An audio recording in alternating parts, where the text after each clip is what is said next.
Hey guys, what is up? It has been so long since I've done a video, and I know there's some new subscribers here lately. Don't mind my messy bed. I just got home from work. So if you guys just recently subscribed to my channel, welcome. And those of you who've been subscribed since like day one, welcome back. I know I haven't been posting lately. I haven't been recording or anything. I have been MIA lately, and I do apologize for that. I did make a video previously when I was doing some decluttering as to why I kind of slowed down on YouTube. I don't have a camera anymore, so I'm using my iPhone to basically record my videos. So anyways, in today's video, I wanted to talk to you guys about the differences between microblading and microshading.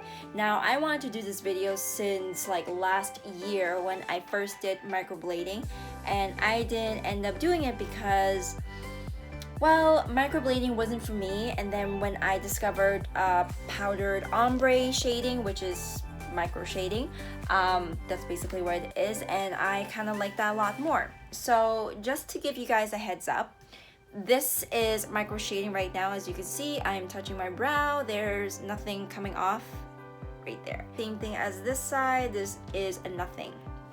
And I want to tell you guys my thoughts and opinions about microblading and microshading. Now, I am nowhere a, like, I don't know what you really want to call that. I don't know the technical term, but I don't do microblading. I don't do microshading. This is just my thoughts and opinions because I did both, and I just want to share my thoughts and opinions for you guys who are curious whether to do microblading or microshading. And yeah, so I hope you guys enjoy this video. I'm just gonna keep going right now. So sometime last year I did microblading. Now, if you guys saw my previous videos, you can see that I had bare brows, and then all of a sudden my brows got really dark, and then basically start like scabbing and peeling like the past few months, or past few videos actually. And basically with microblading, my opinion about it is that if you want a more natural look, then I would go with that, because microshading is basically mimicking what it looks like when you draw your brows on. So basically it's supposed to look somewhat natural for microshading, but not as much as microblading, because microblading is just making fine hairs to mimic it, to make it more natural than this. Obviously this looks more drawn than anything. Also with microblading is that I think that if you already have thick full brows but just need a little bit of help, like just to fill in a few sparse areas, I believe that microblading is great for that. If you're someone who's, you know, of Asian descent, because I'm pretty sure a good chunk of us, including myself, we have thin sparse hairs, whether it's the lashes, the eyebrows, or whatever. It's mainly around this region here that we usually like to focus on, because we don't really have much eyelashes and eyebrow hair. So myself, I don't have much eyelashes, so I use false lashes, like I use the lash bands. And for my brows, I usually like to draw them in, fill them in, whatever you want to call it, just to make them a little bit more noticeable. Now, when I had my brows microbladed, and after the healing process, depending on the person, but it does scab, I liked it when it was fresh, when she first microbladed. I'm not gonna mention who did my brows, because she did an amazing job, but it's just, it's not how I would like my brows to look. So when they faded, they faded too light for me, and I still had to fill in my brows. So I'm just like, I spent like $500 microblading my brows, and they didn't turn out how I would like them to turn out. I wanted them to look how like I fill them in every day. So once they healed, I basically still filled it in as I usually do. And then when I came across micro shading or powdered ombre, depends on where you are in the world, I came across that and I saw, I'm just like, oh my gosh, this is like the best alternative for anyone who has oily skin, because if you did microblading and you have oily skin, it's going to fade way faster than micro shading does. Why? I don't know. I'm assuming because there's more pigment here, and so it won't fade as fast compared to microblading, because it's just doing like, in a way, it's cutting your eyebrows or cutting your face. As horrible as that sounds, that's essentially what it is. It's making cuts into your skin. While micro shading is just basically just shading in the area just to make it more look filled in, more drawn. If you like that type of look. Like I said, with microblading, I feel like it's more suitable for someone who has full brows already and just wants to fill in a few sparse areas, rather than us Asians, where we basically have little to no thin hair or whatever.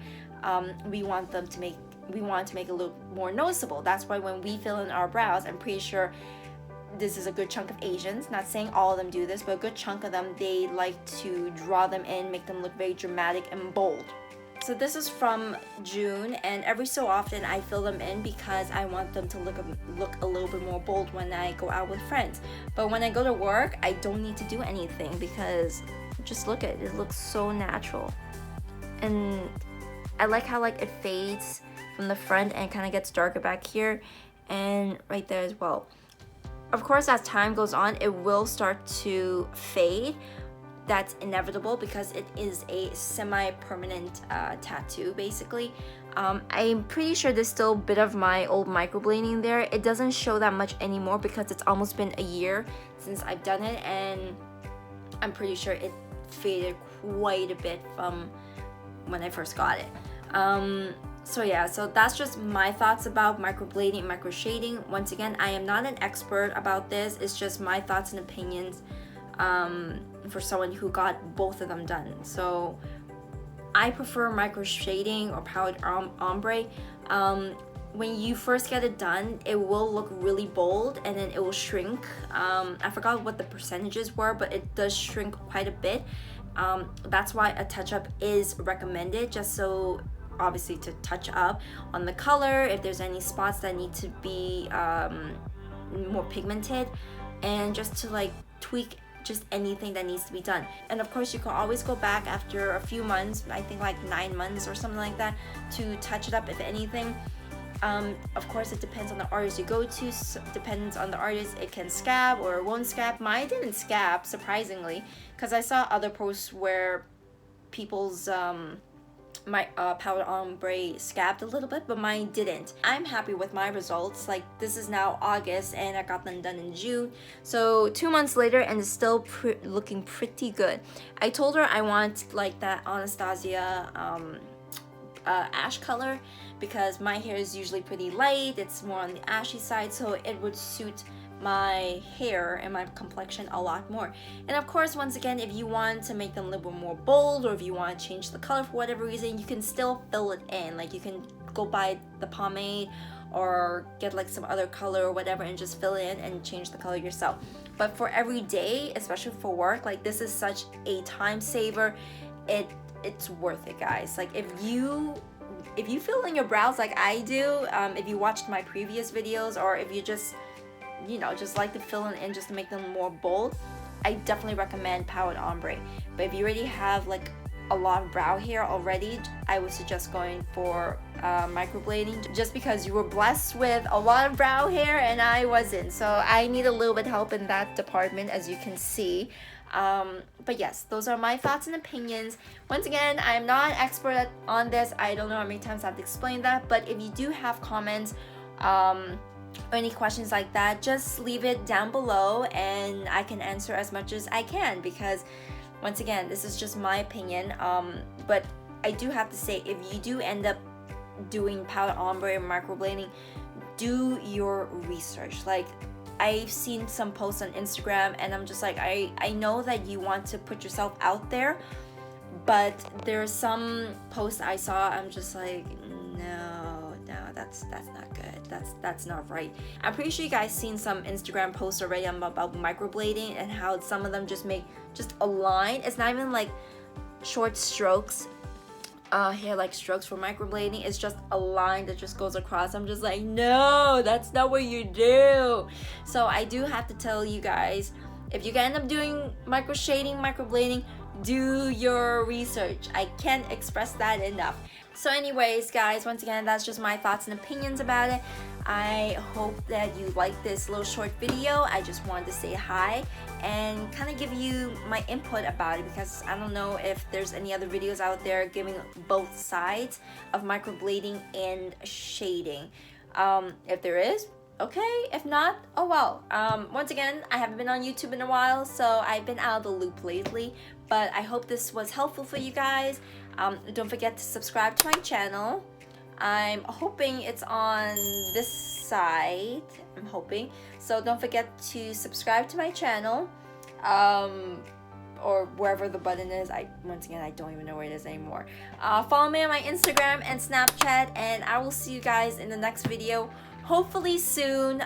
If you guys have any suggestions of what you want to see, a lot of things have been updated ever since I last did my videos. So if you guys have any suggestions, leave it in the comment section below. Have any questions about microblading or shading, leave it in the comment section below, and I will see you guys in the next one. Bye.